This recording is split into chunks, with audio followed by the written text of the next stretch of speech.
So those accusations, they never accused him of being the Son of God, because they had not even called him Son of God at the time when he was alive.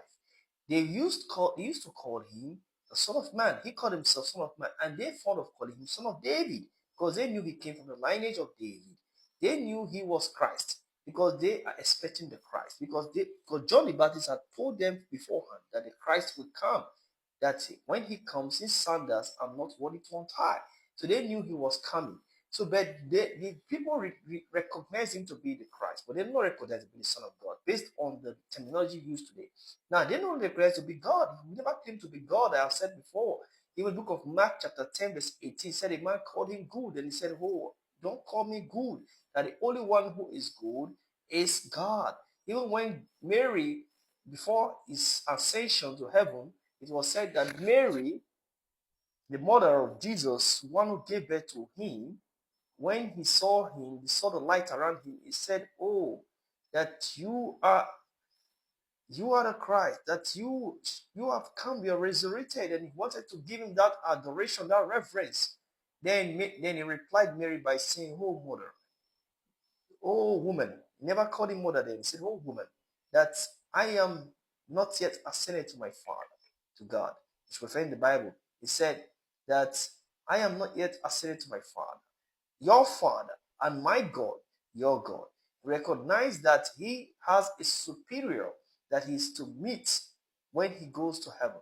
That was why when they asked him that your kingdom is it on earth, when Pontius Pilate was furthering his question, asking him, your kingdom is it on earth?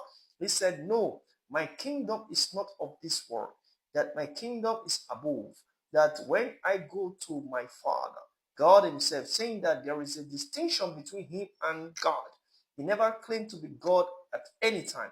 That he's saying that he's going to his Father, which is God, that when he goes there, he will sit on his right hand, then he will dominate and rule as the Messiah. Now, that is obvious. This is the concept which I will later come in the next part of my discussion to explain how Islam evolved on this issue. Because the bone of contention that led to the birth of the religion Islam and the coming of the Muhammad was because to clarify, the reason is to clarify the misconceptions put forward by many people concerning Christ and concerning the religion, which the path which we need to follow. This is the reason why Islam evolved. And the spokesperson of it was Muhammad. That doesn't mean that they were not practicing Islam by part, but all those prophets before him. They were all practicing, because Islam, the word Islam means Islam, to submit to God. They submit to a higher authority. So the main aim of Islam is to submit to the higher authority. That is it. Now, let's move on. Now, Jesus himself was a very revered person and revered amongst the Christians and Jews, among the Christians and the Muslims. But fortunately, the Jews did not recognize the Christ at all. Please don't. You have to verify this. The Jews do not, you know what, revere Christ. They never revere Christ at any time. If you look at their actions, and even in the lifetime of Jesus Christ, the Jews rejected him severally. For example, what do they used to call him? They call him Beelzebub. Look at the book of Mark 3, verse 22. They call him, when he was casting demons, he was doing some miracles. They said he was doing it by the work of Beelzebub. This is their accusation. And see, for example, book of Luke, it was recorded there. Book of Luke, chapter 11, verse 15. They accused him of doing what we call casting demons. When he was doing that, they said he was doing that by the use of Beelzebub. They accused, these are the teachers of the law, and also the Pharisees. They will accuse him of using Beelzebub, for Beelzebub is a prince of demons. It's a demon called Zebub. And the prince of demons, they believe, is a very, very well-known demon at the time. They say that is how he used to come to what, to deter or drive those demons or evil away from those people who he healed. This was what they used to accuse him of.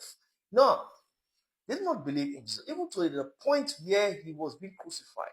It was said, according to the Bible, it said when he was on the cross, they would accuse him there. Oh, you would have saved men. Why can't you save yourself? They will spit on him. It was said in the Bible, they will spit on him and even hit him and smote him. It was in the book of Matthew chapter 26. Go down, 66 downward. Even the book of Luke chapter 22 verse 6 downward.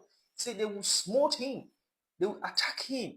They will beat him and accuse him wrongly. These same Jews. So they do not believe. They rejected him.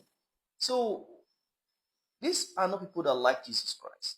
That was why when Jesus looked at them after they have denied him, he cried out to God and said, Ella, Ella, Ella, lama sabachthani. He said, oh my Lord, oh my God, Ella, Ella, lama sabachthani. Why are they forsaking me?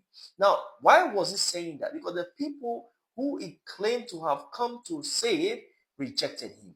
And that led to dissolution and destruction of Jerusalem by the Roman emperor at the time. And then the land, the Jews lost their land and they could not get the land, even they were in diaspora. That some of them were in Europe, and some of them were in Asia, and some of them were in Asia Minor. That was what happened. Brothers and sisters, I'll end it on this point, and next part I will have to explain further on this issue and continue on the origin of Islam. My name is Sadiq on this platform of Islam. Thank you very much.